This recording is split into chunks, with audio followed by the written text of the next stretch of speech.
But we're going to talk a little Caps hockey and talk Four Nation face-off with Tarik El-Bashir now from Monumental Sports. What's up, Tarik? Morning, fellas. What's going on? What's the snow situation outside your house? You know, funny enough, I am actually in the Monumental Studios right now. Oh, wow. I live in Annapolis, and for those of us who live far away and had work today, they offered us a hotel room right next to the arena. Perfect. So we could make sure we were here. So I'm looking out onto 6th Street right now. It looks like it was scraped a couple times, but there's still a lot of snow on it. Oh, yeah. That's Now, fun. the main roads are fine. Yep. You'll be fine when you're done. And you got to go once home. you go out 50, you'll be good. Right. Yeah, you'll I be hope good. so. Yeah, for sure. I can't remember when last time we had Tarik on, but the run kind of continues. They're terrible in overtime and in shootouts. I mean, they're literally terrible. But outside of that, they're pretty darn good, and they're the real deal, aren't they? Yeah, guys. I think the last time I talked to you, we were wondering if the success was sustainable. I think it's safe to say now that this Caps team is really, really good. And the thing that really stands out to me about this group is they are built the way the teams that go deep in the playoffs are often constructed. And what I mean by that is, you know, they've got some high-end players, but the delta between their top guys and their bottom guys is pretty small. And that really matters once you get to the playoff portion of the season, because, you know, everything changes in the playoffs. I mean, obviously it's more intense, there's more hitting, but there's also more scouting and more preparation for the team you're facing, because you know you're going to be facing them for potentially 7 games. And so as you start to focus in on your opponent, you're able to find tendencies and other little things that help you shut down the best players. But with this Capitals team, let's say your first round opponent figures out a way to blunt Ovi or Strome. Well, guess what? Someone else can beat you. You know, Mangiapane might get you. Nick Dowd's line might get you. So the fact that there's not a huge disparity, even on the back end, really bodes well, I think, for this team. And the number one thing for this team is the goaltending. I mean, you know, Charlie Lindgren's been good, but Logan Thompson has been Vezina quality, start to finish. I guess we're not finished yet, but start to right now. And, you know, when you get to crunch time down the stretch and into the playoffs, you know, I joke all the time that, you know, in the postseason, you can call hockey goalie, because the goalies are what matters. So, Tarik, when Logan Thompson was acquired from the Vegas Golden Knights, were there other teams jockeying to trade for him, or were the Caps the only team that really showed interest? Because I think he was kind of an under-the-radar guy, but obviously the Caps front office had zeroed in on him and liked what they saw. Were there other teams that were suitors for him before he came here to Washington? You know, that's a great question. I don't know the specifics of, you know, who was kicking the tires there, but I have to imagine other teams were at least investigating. You know, Logan Thompson didn't have a huge track record. You know, last summer when he was up, but he did have some success, won a Stanley Cup in Vegas. I think the Capitals had always tracked him, right? He was in their development camp in the summer 2 straight years. One of those years, he was roommates with Alexei Protas, the other breakout star for this Capitals team, you know, back when they were teenagers. And so I think they tracked him. You know, he ended up in South Carolina in their ECHL program, and then eventually signed elsewhere in order to get an opportunity. He was behind some really good goaltenders in Washington, and probably wanted to go, you know, find a place where he could play a little more and had some upward mobility. But typically, and I just know this from covering the Capitals and other teams, if there's someone you see at 19, 20, 21, and for some reason it doesn't work out, you still follow that player and you keep an eye on that player. And so I know that they were constantly tracking him, and I don't want to, you know, I'm not going to pretend to say that they knew he was going to be this good this year. I think they always felt like he had the size and the athleticism and the demeanor and the competitiveness to be a really good goaltender in the NHL. But man, I'll tell you guys, they have found themselves a cornerstone player for the most important position on the ice, and they signed him to a deal that makes Logan Thompson a very wealthy man, but also doesn't break the salary cap structure for the Caps. So a really good deal for both teams. Yeah, so both sides. So LT gets extended. Charlie Lindgren, who you mentioned, he's also going to be a free agent, and that platoon system has worked really well. Can the Caps afford? Charlie Lindgren's going to get a raise, whether it's from the Caps or not. Can they afford to keep both of those guys together? What do you think happens there? Yeah, that's a tough situation, I think, because, Charlie meant so much to this team last year, and he's played pretty well this year. Just Logan Thompson has eclipsed him a bit in terms of performance. Charlie, the question for me, and look, the salary cap is going up. Several big-name players are going to be bleeding off the Capitals cap. So there is going to be room. There's going to be space if they wanted to make a deal and get Charlie. But here are the two things that come to mind when I'm asked about this. Number one, you're already paying Logan Thompson next year $5.85 million. Let's say Charlie is in the $3.5 to $4 million. Okay, well now you're committing $10 million to your goaltending position. That's something that has happened in the past, but general managers and teams have shied away from. Simply because the goaltending position is so volatile. It's like a closer in baseball. Like some years they have it, some years they don't. Some months they have it, some years they don't. And I think that teams have started to shy away from putting so much money into their goaltending position for that reason, so they have some flexibility if they have to make a move. And the other thing is, Charlie, what does he want? I know he loves it here, and he's a big part of this team, and I think he's really well integrated in the locker room. He's super popular with his teammates. When he was a backup to Darcy Kemper last year, at the start of last year, part of the reason he was so popular with his teammates because he really worked out there. Like he was in the net for 20, 30 minutes after practice, letting guys get shots, and guys appreciate that. But the question is, does Charlie want to be a number one? And if he wants to be a number one and not a number 1B, or not a guy who's splitting the load, and I don't know the answer to that question, then it's going to be hard to do that here with Logan just signing that big deal. And I'm sure he's well aware of that.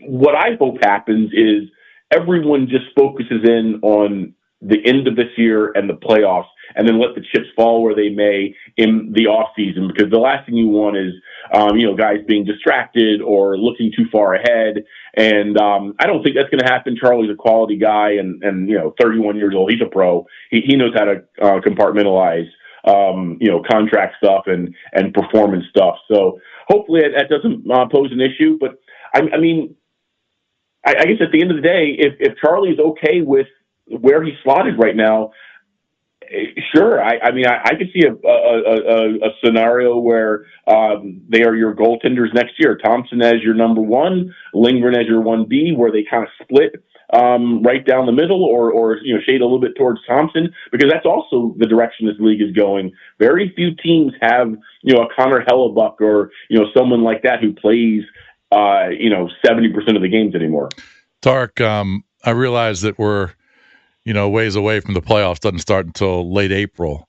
But we've talked a few times on the show about the fact that the Caps right now they're not getting the national, like, Vegas love of Stanley Cup favorites. And I don't want them to be the favorite, but the 5 teams ahead of them on FanDuel currently, okay, are the Carolina Hurricanes, okay, the Florida Panthers, and I understand they're defending champs. Okay. The Edmonton Oilers, okay, the Vegas Golden Knights, and the Dallas Stars. Do you know what the combined record the Caps have against the 5 teams favored ahead of them are? I want to hear this.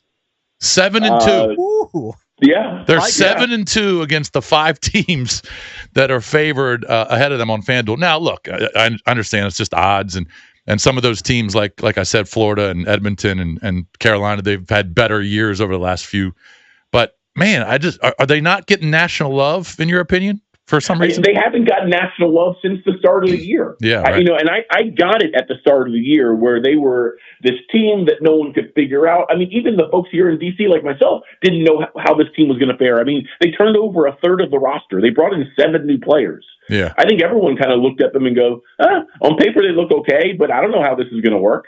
But what surprises me with regard to Vegas and even national media is the continued skepticism. I mean, what more do these guys have to do? They're first in points percentage, right behind Winnipeg, which played more games in the overall standings. They win. I feel like they win like basically 8 out of every 10 games this year. That their record is absurd. Their goaltending has been great. The offense has been really good. Special teams have been really good. And Spencer Carver has proved himself to be one of the best X's and O's coaches in the game. I don't know why they don't get the respect that they should, but you know what?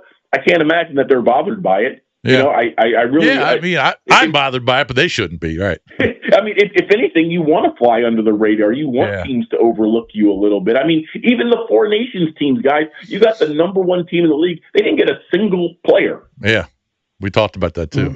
Yeah, ridiculous. Hey, the trade deadline is, it's kind of right around the corner, March 7th. Do you see them being semi-active and adding a piece or two? Yeah, that's something we talk a lot about in the media, especially here in DC, because they're in a peculiar spot, right? They're really, really good. The team has a lot of chemistry, and chemistry is a funny thing in sports, and you have to be, when you have it, you don't want to disrupt it. And if you bring in a big name player, a big personality, someone who pushes a popular player out of the lineup, you run the risk of disrupting that chemistry. That said, you look at the teams around them. Carolina went out and got Mikko Rantanen, right? The New York Rangers went out and got JT Miller. I mean, teams are getting better around them. So, like, if I'm Chris Patrick, I'm getting a little bit nervous watching the teams around me get better. But at the same time, I'm going, but we're winning, and everyone seems to like each other, and they're all pulling on the proverbial rope. Do I want to disrupt that? I do think they're going to be active, but the question is going to be, how active do they want to bring in a really, big name player? What I don't see them doing is trading away prospects and their first round pick for a rental. Yeah, I don't think that makes sense. But if you can get, let's say, a third line center who's got some term left and is, on the younger side, in the 26, 27, okay, well, then maybe you make a deal at that point. But if that's not the direction you go, when I look at this roster, the only thing that I would do as a general manager is I probably would bulletproof the bottom 6 a little bit. Just go get some more experience down there. A guy who, just in case, God forbid someone gets injured, like, a Radish or Duhaime or Dowd goes out. I don't feel like they have organizationally someone who can come in and step in and fill that position. So maybe some kind of gritty bottom 6 guy would be what I would be in the market for, but also, keeping my eye on the potential, the possibility of landing a youngish third line center who can be there for a few years. Joined by Tarik El-Bashir, Caps insider for Monumental Sports Network on the Rude Guest Hotline. Rude, the most reliable heating and air conditioning products in the DMV. So I found myself reading about the Beanpot Cup. Oh yeah, Beanpot tournament. Big and one. The Caps have 2 key players, one who scored the game winner, who I think was a second round pick in Cole Hudson. And then I remember Ryan Leonard, that's who was their top draft choice, I guess, a year ago. Yep. Any chance these guys join the big club for the playoff run? Yeah, and you talk about Cole Hudson and his game winner. He has been a huge surprise. I think everyone knew how skilled and how talented he was. I don't think anyone was sure he was going to, at his size, at his position, a smallish defenseman, to kind of take NCAA Division I by storm the way he has. I think he kind of announced to everyone that, hey, I'm better than you thought at the World Junior Tournament, where he was a standout player for the United States. But holy, I mean, what he's doing at BU, where interestingly enough, he is a straight up replacement for his brother, Lane Hudson, who is now a star defenseman on the Montreal Canadiens. So I don't think Cole Hudson is ready to come in this year. He's just a freshman. Like I said, it looks like he needs to put on some more size. It feels to me like he'll spend another year at BU at least before coming. The Caps are famous for overcooking their prospects. They'd much rather them be, ready 6 months ago and then come in a little older and stronger rather than, rushing them in. And getting to Ryan Leonard, yes, I do think he's going to be here for the playoff run. Absolutely. He's already spent 2 years at Boston College. The first goal that BC scored in that Beanpot final was a beautiful setup from him to his line mate. And the thing that separates Ryan is he has an NHL body already. So there's no concern about putting a 19-year-old into an NHL lineup and maybe he gets hurt because physically he's ready to do it.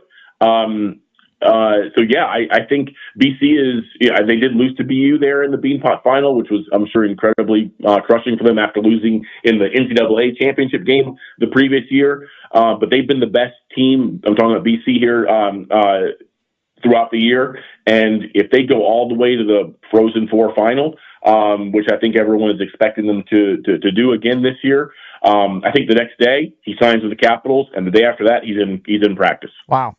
Tarik, speaking of guys who have overperformed, how about sending away Nick Jensen and a third rounder and getting Jakob Chychrun in return? I mean, that dude is on fire. Was that a steal? I mean, he's tied for third amongst defensemen with goals with 14. He's got 35 points. I mean, what a pickup that guy's been. Yeah, I mean, you want to talk about, I don't want to say that they fleeced Ottawa. Ottawa got what they needed. I'm not sure. You can say it. It's okay. We'll let you say that. But, there's layers to it. I mean, right. When you have a player like Chychrun and he's coming up on a new deal and maybe he says, I don't know about re-signing with you guys, then you have to try to go get something for him, right? I don't know if that's the case, but I'll tell you this, with Chychrun and the way he's playing, he loves it here. The team really likes the way he's playing, obviously. I think fans should go out and get Chychrun jerseys because he's going to be here for a long time. The only question in my mind is, when does he re-sign? How many years? And how much money? Because he's a big part of this team, and I think he could be a big part. At 26 years old, be a big part of this back end for a number of years.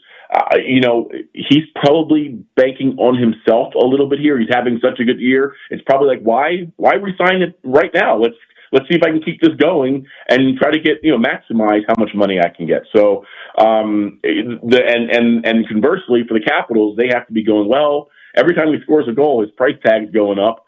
Let's see if we can get something done sooner than later. I know the sides are talking. I'm not sure exactly where things are, but it wouldn't surprise me if we have a Jakob Chychrun re-signing at some point before the playoffs. Tarik, great stuff as always. We'll talk to you soon. Thanks for having me, guys. Yeah, All of right, course. thank you, buddy. Thanks, Tarik. The list I'm looking at The Athletic, the Caps have 3 of the top 36 prospects. Pretty good. And Ryan Leonard's number 8 overall. Yeah. So they've got, it's Andrew Cristall, Leonard, and Cole Hudson. Go look at Cristall's numbers I think he's in the Western Hockey League. It's one of the. Is he killing it? Yeah, I think he's putting up gaudy, crazy numbers. Yep. So those are the names to watch out for in the next couple of years. Future's bright, so that's good. That's a good thing.